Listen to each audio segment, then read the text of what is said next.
Assalamualaikum warahmatullahi wabarakatuh. Perkenalkan, kami dari kelompok 2. Kali ini kami akan mempresentasikan tentang menyongsong era revolusi industri 4.0 atau transformasi digital.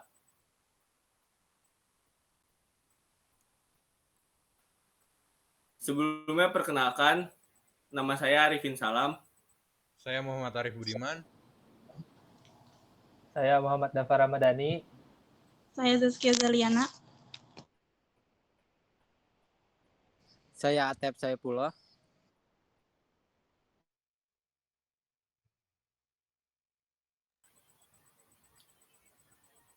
Baik, yang pertama ada pengertian dari revolusi industri. Revolusi industri adalah sebuah proses perubahan ekonomi dari yang berlandaskan kerajinan dan agraris menjadi ekonomi yang berlandaskan industri setara dengan manufaktur mesin. Sebagai contoh, pada zaman dahulu, para petani menggarap lahan dengan bantuan kerbau dan alam. Sekarang mereka menggunakan mesin-mesin yang lebih cepat dan efisien. Selanjutnya akan disampaikan oleh Arif Budiman. Baik, terima kasih moderator. Kita masuk ke inti dari pembahasan kali ini, revolusi industri 4.0. Sekarang ini, kita sudah memasuki era revolusi industri 4.0.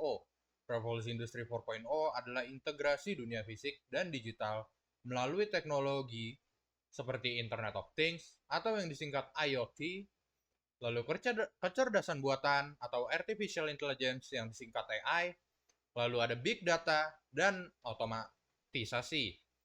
Perbedaan utama dari revolusi industri dari revolusi sebelumnya ialah revolusi industri yang pertama atau revolusi industri 1.0, yaitu memperkenalkan mekanisasi menggunakan mesin uap dan air. Lalu revolusi industri 2.0 yaitu penggunaan listrik untuk produksi massal. Revolusi industri 3.0 automasi dengan penggunaan komputer dan informasi. Lalu revolusi industri 4.0 yaitu integrasi fisik digital melalui sistem cyber, fisik, dan teknologi canggih. Selanjutnya, ada contoh nyata dari revolusi industri 4.0. Yang pertama ada penggunaan AI dengan alat riset kebutuhan, retail dan e-commerce. Kita tahu bahwa banyaknya e-commerce di Indonesia terutama yang menggunakan media online sebagai riset kebutuhan pasar dan sebagainya. Lalu yang kedua, ada penggunaan robot otomatis pada pabrik. Yang ketiga, ada penggunaan sistem radar dan nanoteknologi pada kendaraan. Saya kembalikan ke moderator.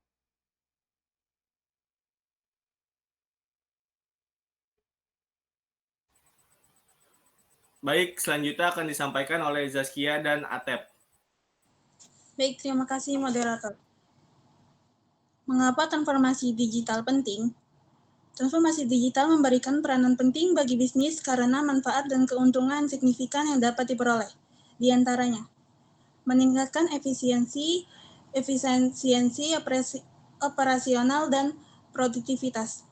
Transformasi digital dapat membantu bisnis meningkatkan efisiensi operasional mereka dengan mengotomatisasi dan mengintegrasikan proses bisnis.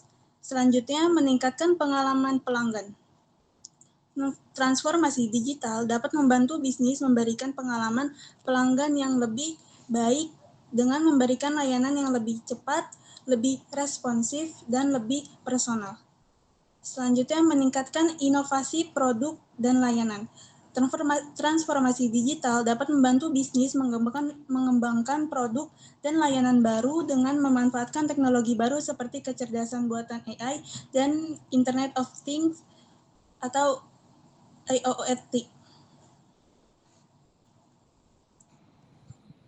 Selanjutnya, meningkatkan analisis data. Transformasi digital dapat membantu bisnis memperoleh wawasan yang lebih baik dari data mereka dengan memanfaatkan teknologi analitik dan pemrosesan data.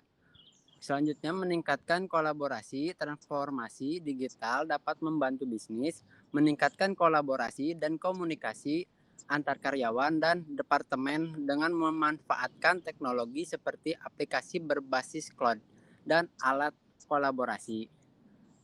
Terakhir, meningkatkan efektivitas pemasaran transportasi digital dapat membantu bisnis meningkatkan efektivitas pemasaran mereka dengan memanfaatkan teknologi pemasaran digital seperti media sosial, pencarian online, dan iklan digital. Dengan demikian, transformasi digital dapat membantu bisnis meningkatkan kinerja dan daya saing mereka di pasar yang terus berkembang dan kompetitif. Saya kembalikan ke moderator. Baik, terima kasih. Selanjutnya akan dibacakan oleh Muhammad Dafa Ramadan. Kepada Muhammad Dafa dipersilakan. Baik, terima kasih. Selanjutnya ada tantangan dan solusi. Tantangan yang sering dihadapi dalam transformasi digital seperti yang pertama, kekurangan SDM yang menguasai teknologi, yaitu banyak perusahaan menghadapi kesulitan menemukan tenaga kerja yang memiliki keterampilan digital, seperti pemrograman, analisis data, dan manajemen AI. Yang kedua, keamanan data dan privacy, yaitu transformasi digital membawa risiko baru dalam hal keamanan cyber. Peningkatan serangan cyber membuat perusahaan perlu lebih fokus pada proteksi data dan privacy. Yang ketiga, perubahan budaya organisasi, yaitu banyak perusahaan menghadapi resistensi terhadap perubahan karena transformasi digital menuntut cara kerja baru, sehingga membutuhkan adaptasi budaya kerja. Dan solusi untuk mengatasi tantangan yang tadi. Yang pertama itu investasi dalam pendidikan dan pelatihan digital. Inisiatifnya yaitu perusahaan perlu menginvestasi sumber daya dalam pelatihan karyawan agar memiliki keterampilan yang relevan. Contoh, program bootcamp, kursus online, dan sertifikasi teknologi. Solusi yang kedua yaitu kolaborasi antara sektor swasta dan pemerintah. Inisiatifnya yaitu mendorong kerjasama untuk pengembangan infrastruktur digital, kebijakan dan program riset. Contohnya, kemitraan dalam program Smart City dan pelatihan digital nasional. Dan solusi yang terakhir yaitu penetapan standar keamanan yang tinggi. Inisiatifnya implementasi kebijakan keamanan cyber yang ketat seperti enkripsi data dan sistem deteksi intrusi. Contohnya, kepatuhan pada standar keamanan internasional seperti ISO 27001.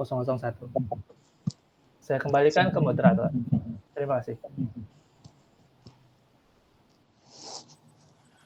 Baik, mungkin itu saja yang dapat kami jelaskan tentang revolusi industri. Kurang lebihnya mohon maaf. Wabillahi taufik wal hidayah. Wassalamualaikum warahmatullahi wabarakatuh.